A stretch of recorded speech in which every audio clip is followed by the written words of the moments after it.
মারাত্মক ক্ষতির সম্মুখীন হচ্ছে।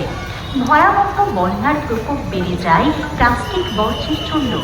প্লাস্টিক দূষণ আমাদের জীবনকে প্রত্যক্ষ ও পরোক্ষভাবে ক্ষতি করে চলেছে।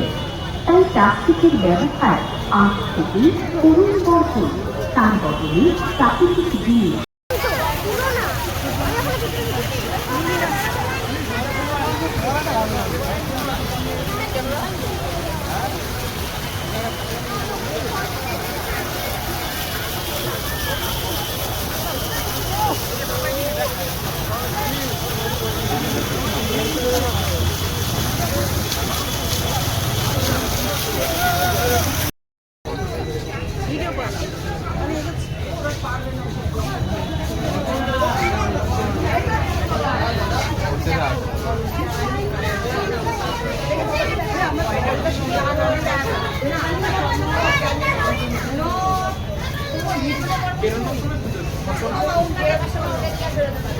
আবার